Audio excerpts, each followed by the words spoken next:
Welcome to another conversation in People in Fundraising. This podcast features interviews with nonprofit professionals who discuss their career journeys, lessons learned, and enthusiasm for working in fundraising.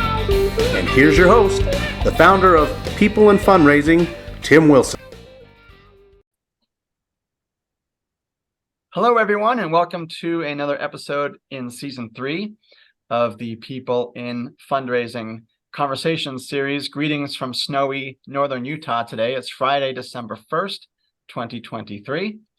And today I'm really excited to welcome our guests, Elizabeth Roma and Joan Ogwumike, to our podcast. They are both at the Obama Foundation, and I've worked with Elizabeth on a few Apra committees in the past, and when I reached out to them, they were excited to have a chance for both of them to speak today on the program, mostly about their professions, some of their outside involvement for both Joan and Elizabeth. We will touch a little bit about their work at the Obama Foundation and some recent events that they can talk about. And also, this conversation will air in mid-January. As a lifelong Democrat, I just love timing it to the 15th anniversary of President Barack Obama's inauguration in 2009. So with that, Elizabeth and Joan, thank you for joining us today. And please tell us about yourselves, your titles, and such. Sure. Thanks for having us, Tim. It's great to be here. I'm Elizabeth Roma. I'm the Director of Pipeline Management and Analytics at the Obama Foundation. And I'm based here in Chicago, where I've had the privilege of working with Joan for almost 5 years now. That's true. Yeah. Hi, I'm Joan Ogwumike. I'm a prospect research and portfolio associate, and I'm also based in Chicago. Awesome. Thank you both. So for our first question, which is how I typically start off every podcast interview, Joan, if you want to go first and tell our audience how you entered the fundraising profession, and then we'll go to Elizabeth, please. Yeah, definitely. I sort of unknowingly, as most people like to say, kind of fell into nonprofit and fundraising. I wanted to begin I wanted my career to be in journalism. I wanted to travel the world and interview people, and I wanted to work on the political beat and be a political journalist and just travel.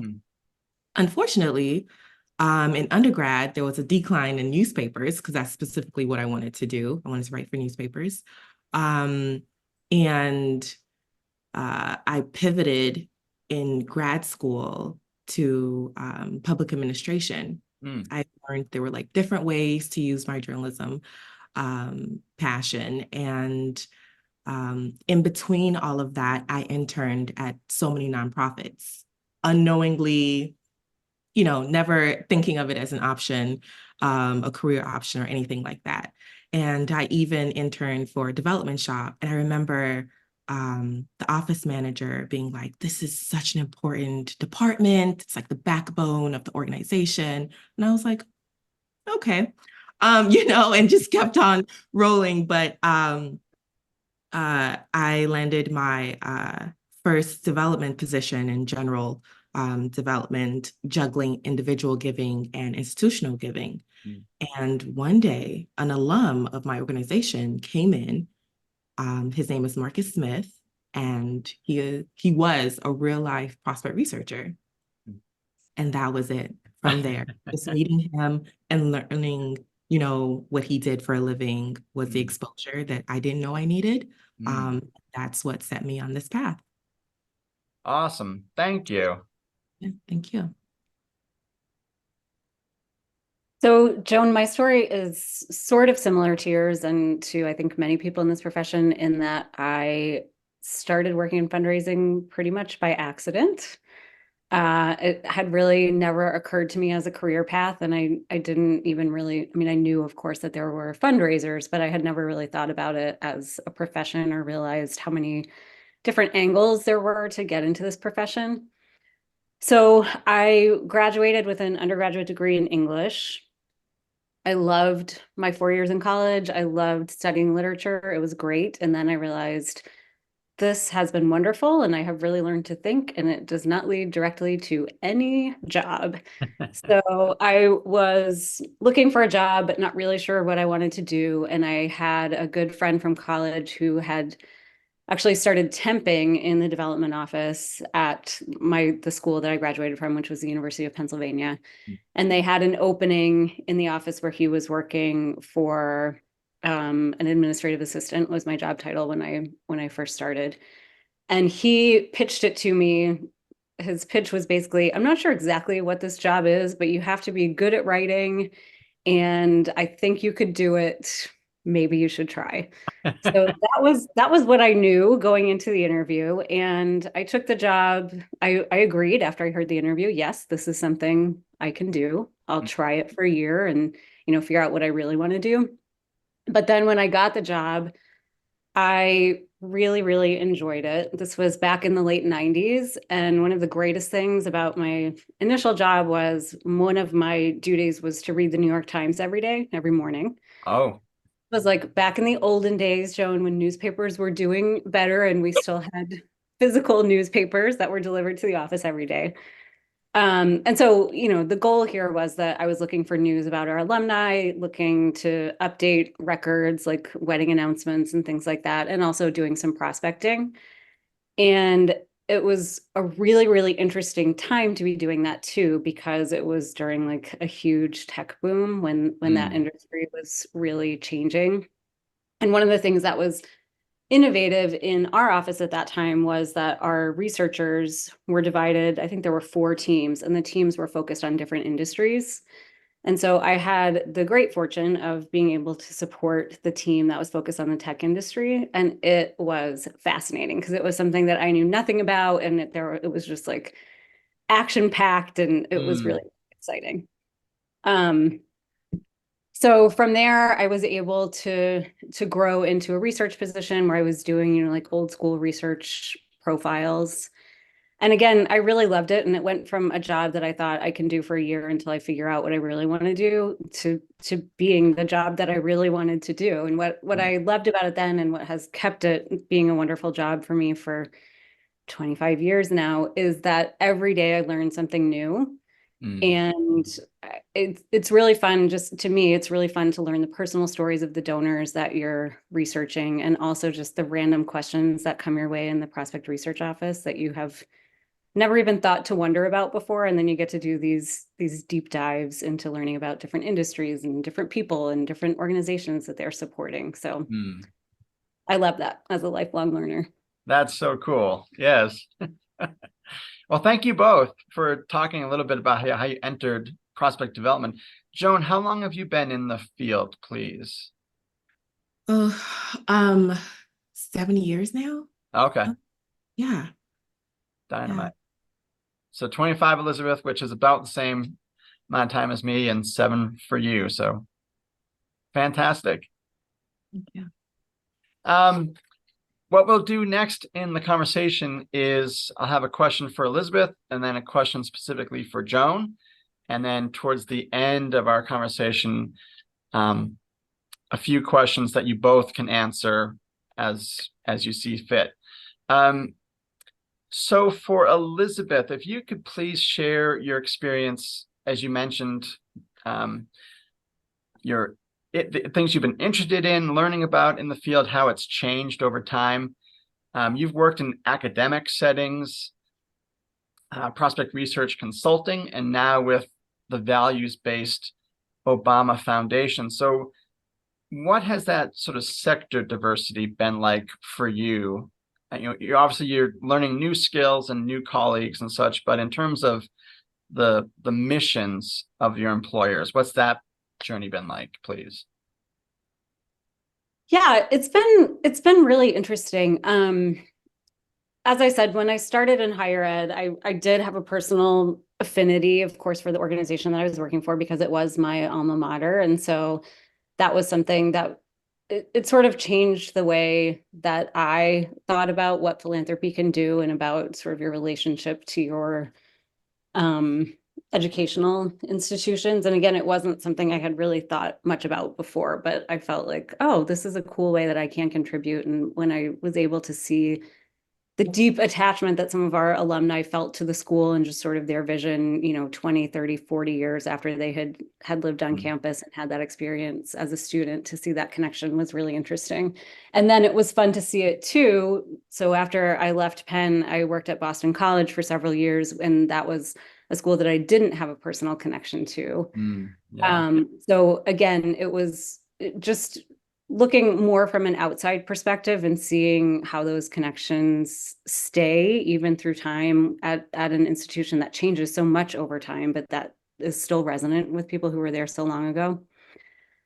And then when I moved into consulting, it was really fun because all of my experience up until that point, and I had been, I don't know, probably 7 years or so in the field, but it was all in higher ed. So that was my first taste at looking at what it's like to do research for other organizations and thinking about, well, what would motivate somebody to give to a museum or to a research organization? And how do you even think about prospecting when you don't have sort of the natural pool that comes with an educational institution? In some ways, you have a lot more opportunity because the whole world potentially could be your prospect pool, right? But at the same time, you don't have that built in. And so you have to really think about, how do we create like a cohesive experience and build that attachment for people when they didn't physically live here for 4 years, or, don't have those deep, deep personal connections that often come naturally with higher ed. But the other thing is, for me, I was able to move into work that I felt more strongly attached to personally. And so again, while I will always, advocate for education, it is a cause that's near and dear to my heart. It's not where like I personally prioritize for my personal donations. Yeah. So moving into being able to support organizations that were working in the arts or were more direct service organizations, and now being at the foundation, it has allowed me to really combine my professional interests and using the skills that I've built over the years, but also advancing causes that are deeply personal to me. So that's really been, I feel really fortunate to be able to bring those two together. That's wonderful. Thank you. I enjoyed hearing about that. For you, Joan, before I get to the question, just a little quick sort of prelude. You've been the author of a researcher's diary, which is on the web. As you address the question, if you can just tell people where they can find your researcher's diary. And you've been authoring it for over 5 years. I'm just very curious to know what was the catalyst for this publication, and how do you develop content ideas for it? Yeah, well, you can find it at www.aresearchersdiary.com, or just Google A Researcher's Diary and my name. It'll pop up. But it came about very early in my career, just as honestly a very public diary of my experiences as a prospect researcher. Everything I was learning, teaching opportunities, it was just a very creative outlet for me, and still continues to be. And I love that people love it as well, in the different ways that I'm able to express known and popular, or maybe unfamiliar, that we all have in prospect development and fundraising. And your question about developing content and the inspiration behind that, I am inspired, honestly, by everything. My day-to-day experiences, stories, things I see online, TV shows. For example, one of my sisters introduced me to a show called The World's Most Extraordinary Homes. It used to be on Netflix. And it's essentially these two people from UK just exploring all of these really, really beautiful homes all around the world, the architecture, Mm. and specifically describing it in like the most poetic and like melodic way that I was just like, this is amazing. What did I ever talk about Mm. in such a way, you know? And I Yeah. instantly thought, food. I could talk about food in this way. That is what birthed my series called A Foodie in Development, Mm. which I tie in different dishes. I mean, I've written about stir fry in a very detailed way, and tied it into, you know, cultivating relationships or, you know, creating portfolios, you know, corporate and foundations research. Mm. But there's always this main focus on a dish. Oh, So fascinating. how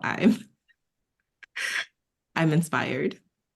I love that. That's really interesting. I haven't specifically seen the foodie part, but um, really cool. And as I was putting together my questions for the both of you, I had a season 2 guest on, Jennifer Filla, and one of the things that she said to me that I think resonated as I was drafting these questions is, you know, her encouragement for me and for others in the field to share your voices. And her specific directive to me was, you know, having lots of prospect development voices in the public is important. And you're doing that as well with your A Researcher's Diary.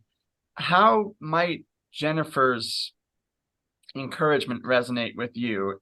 Again, you've been writing this for over 5 years now, and you're drawing on lots of different interesting influences.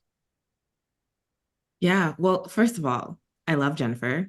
Big shout out to her. And I think her comment and her charge is so important because um, our perspectives are so relatable and not one size fits all. Sharing your voice, sharing your experiences in this field allows other people to kind of take bits and pieces and see what fits in their career and at their organization. And I think that's so important, Yeah, to make sure like everyone is visible in this field because um, that's our way of also growing. definitely. Yeah. Yeah, thank you. And thank you both for your responses to those specifically geared to you questions. My next question that you both can chime in on is, last month was the 15th anniversary of President Obama's first electoral victory. And if there are things you can share that the Obama Foundation did to mark that occasion, I'd love to hear about that. And or next summer marks 20 years since his famous speech at the 2004 Democratic National Convention that really propelled him onto the national political stage. Yeah, so I'll speak to the first half of it first, which is that we just passed the 15th anniversary of his election in 2008. So that was in early November. And it was a really exciting time for us here at the foundation. We had a big event, which was our second annual Democracy Forum. The first one was in the fall of 2022, which was in New York. And so this year we brought it to Chicago, which was really fun. And it happened to coincide almost exactly. It was the Democracy Forum, I think, was the day before the actual 15th anniversary of the election. And so it brought together program participants across all of the foundation's programs, brought them to Chicago. We had a bunch of exciting events, brought supporters in, and then there was a big 15th anniversary celebration that brought together a bunch of alumni from the campaigns and from the administration. So it was just a lot of really wonderful energy and a nice time to celebrate the work that we're doing. It was a lot of fun and gratifying for us. Well, I'll speak for myself and Joan chime in too, of course. Gratifying for me to be able to just see how exciting it is for all of the people who are out there doing the work that we're supporting, and to have everyone together in one place was really amazing. So it was great. So rewarding. Thank you. And Joan? I would fully agree. I would just fully agree. Yeah, absolutely rewarding. Just so much energy in the room. Yeah. Excellent. And are either of you aware of anything for the 20th anniversary of his DNC speech? Not yet. Stay tuned. Stay tuned, definitely. I mean, we have a lot coming up, a lot in the next year or two. We're doing some things, so stay tuned, definitely. Awesome. Thank you. The next series of questions, we have about 15 minutes to go. I try to bring in some moments where the guests can reflect on, maybe the younger professional days, or even maybe the younger personal days, thinking back to, those formative years. So as you got this questionnaire ahead of time, the question is, what advice do you have for your younger self? And if anything came to mind as you did that reflection, and you're comfortable sharing, I'd appreciate hearing what you had to think about that. I can go first. That's such a hard question. It's such a great question, and it's such a hard question. But reflecting on it, I think the thing that I would say, and honestly, this is definitely advice I would give my younger self, but it's also like advice I tried to give my present self, and sort of like goals for my present day self. But I think in general, it all kind of comes down to like being a little more fearless and being more willing to take risks and to make mistakes, and to just kind of go out on a ledge even if I'm not sure about things, which is certainly true for my personal life. But how I think about that professionally is, I think about my early days as a researcher, and things have changed a lot in the profession since then, I think in very good ways. But in early days as a researcher, I had very little interaction with the gift officers I was supporting. And it was, again, sort of a very old school model where it was like they would submit a research request and I would write the profile and send it to them. And there was very little conversation back and forth. And I think because of that, I really was hesitant to put anything in a profile that I couldn't absolutely substantiate 100%. So, as I'm sure both of you can relate to, in researching individuals and in analyzing data and things like that, there are a lot of times where we have hunches about things, or where we think like, I can't prove this, but based on, these 2 or 3 things I'm seeing, I think this person would be a great prospect, and this is why. I'm totally comfortable saying things like that now, but I was not at the beginning of my career, because I felt like, well, why would they trust if I can't prove it, I'm not going to write this down on paper because I might be wrong. But the thing is, and that's true, I might have been wrong, but also if I wasn't, that's like super helpful information, and maybe more helpful information than the things that I could prove. And that's where I think as researchers, we add a lot of value. And I think even more so now than when I started, because information is so much more readily available now. And, when I first started, I'm not kidding you, Google was not invented yet. Same. So the work that we were doing then was very, very different than the work that we're doing now. And now the stuff that you can absolutely prove, the gift officer can Google and find out for themselves too. So you're not adding a lot of value if you're just saying like, I Googled this person and this is what I found. But those sort of intuitions, I think, are where we add value. And it is a little bit of a risk. And you do have to put yourself out there and say, like, I'm not sure why, but based on all these things that I do know, and I've looked at a lot of prospects and I've seen a lot of things, and I'm noticing patterns here. And I think that's where we really add the value. But it does require courage that I did not have at the beginning of my career. So for my younger self, and for those of you who are starting out, I would just say lean into that courage. And the worst thing is you're wrong. And that's okay too, you know, Yeah. and then you move on and learn from it.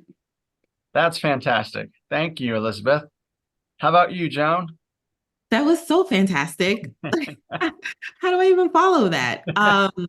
Because I mean, Elizabeth, you touched on so much, fearlessness, courage. I feel like the only thing I can add is I would tell my younger self, it's okay to shift. It's okay to, you know, maybe you wanted to do one thing or you set your mind and your heart to do one thing. You know, when I get older, I want to be this. Yeah. And then it doesn't work out because you've now shifted. It's okay to pivot, you know? So I would definitely say it's okay. It's okay to pivot. Yeah. I like that too. And I think I can relate to both of your answers, and I'm sure a lot of our guests can too. Just the sense of having more grace for myself to even consider pivoting. And I think just some of like who I was as a younger person and like influences of family and extended family, like there wasn't a lot of pivoting. So for example, my parents have lived in the same house for 50 years. And yet when I made some significant moves, like moving from Boston to Utah, like that was a major pivot. So to your point, Joan, I totally resonate with it, because having a chance to say, yeah, like it's time for a change. I'm ready for something new. And Elizabeth, with your comment about being more fearless, like, yeah, absolutely. And taking those steps, pivoting, can have tremendous personal and professional growth and challenges, but it's so healthy and important. So I really appreciated your comments. Definitely. And I would just want to add, don't bind yourself to your age. You can pivot at any point. Because I think some people fear, you know, maybe I'm older in age and I've in one industry for 10 years. Why would I want to switch things up now? Well, if you have the passion, go for it. So Yeah, absolutely. That's terrific. This may be our last question. We have about 10 minutes left, but if not, we do have a final question too that we could get to. So before we get into that question, maybe if Joan answers it first and then Elizabeth when we get to that point. As mentioned earlier, your conversation will air in mid-January 2024, which is around the time of Dr. Martin Luther King Jr.'s birthday. He would have been 95 on January 15th of 24. And in a sermon in 1957, Dr. King remarked, quote, "Love has within it a redemptive power, and there is a power there that eventually transforms individuals," close quote. And I try to draw in quotes from thought leaders and inspiring people of all ages and generations in these conversations, just to get at how do those statements resonate with my guests. And for Joan and Elizabeth, obviously your careers have been in the nonprofit space for significant amounts of time, where donors are motivated by passions and a sense of love to support causes. And also it can be an outlet for your own cause-based passions. So how does Dr. King's quote speak to you and the work that you do, please? I take it as a charge, a reminder, or a gut check to make sure that I'm centering love in what I do. I hear a series of questions. Am I at the right organization that I love? Am I doing the work that I love? Am I centering the mission. Mm. So I take it as a reminder to think about how is this work also transforming me as an individual and as a professional. What is my impact? So is the work that I'm doing bigger than me? Yes, of course it is. So just making sure that there's that gut check consistently. Very inspiring. Thank you. I really appreciated that, Joan. Yeah, that's such a great answer, Joan. I love that. I think I definitely like that. The idea of transformation is big for me too. And I think for me and for a lot of us who do this work, we do it because we believe that at some level transformation is possible, right? And, whatever your organization is, whatever they're doing it because they're trying to make a difference in the world. And I think for most of us in the sector, we wouldn't be doing it if we didn't care about making that difference. And so I think that is key. And the idea of redemption is interesting too, especially like, I think regardless of what your specific beliefs are, for all of us, the world feels very broken right now at different times and for different reasons. But again, I think if you do have that belief that like people working together for a common good and motivated by love can make a difference, and that philanthropy is one avenue that people can use to make that difference, I think that's really powerful. Yeah. So yeah, it's interesting because I did go back to and read a little bit more of the context around that quote because I thought it was such an interesting one. And it's tough, right? Like it's not easy. And in that sermon that's pulled from, he's talking about loving your enemies, which is really hard. And so again, I think that plays out differently for different people. But one of the things that we do talk a lot about at the foundation, and that is personally resonant for me, is just talking across difference. And I think that is another thing that is so powerful, realizing that you don't have to be totally in alignment or totally agree with somebody on every single point to be able to like see their humanity, see that there is common ground, and at least operate from a baseline of respect. And at that point, you may see like, even though there is disagreement, at the highest level, we all want things to be better, right? And so if you can find that part of agreement first, and I don't mean to overly simplify it because it's not easy, it's hard and it's complicated, but if we can start from a point of recognizing like we are all coming from a place of trying to make things better, then we can go somewhere, right? Yes. Yeah. Fascinating answers, both Joan and Elizabeth. Thank you. And I think as you were talking, I was trying to listen for ways to connect your two answers in a meaningful way. And so, Joan, you talked about being centered and appreciating, acknowledging that the work is bigger than any one person, but that the work you're doing is infused with love.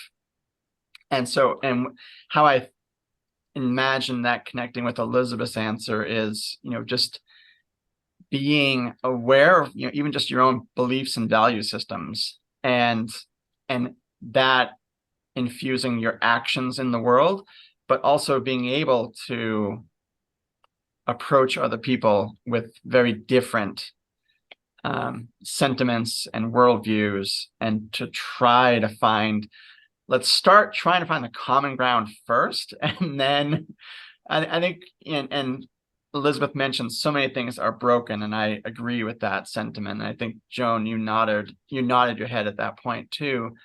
I think we as a society, we kind of work from the wrong approach. Like we first lead with, this is how we're different. And then we try to then bridge a gap, whether that's on religion or politics or current events or what have you. So again, no easy answers, but I do think just the sentiments you shared are really helpful and meaningful. So thank you. And we're up at the 12 o'clock my time, 1 o'clock your time hour. I feel like your responses to that last question were really moving and significant. So I think that's a really great point for us to conclude our conversation today. Maybe on another episode, we can have you back to talk about a few other questions we didn't get to.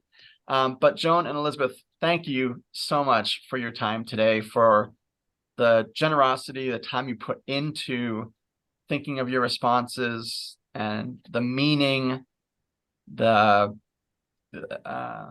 thought you put into how you would answer some of these questions. I really appreciate it. I think our audience will find your responses really interesting and motivating. So I really appreciate your time. Thank you. Thank you. Yeah, thank you both. This has been wonderful. Yeah. Yes, thank you. And for our audience, as mentioned earlier, you can find Joan and Elizabeth's conversation in season 3 of People in Fundraising when it goes live on LinkedIn and YouTube on Monday, January 22nd. And thank you for watching, listening, supporting, commenting on LinkedIn about this podcast. It's motivating for me as a one-person act to keep this going and to continue featuring great guests like we did today with Elizabeth and Joan.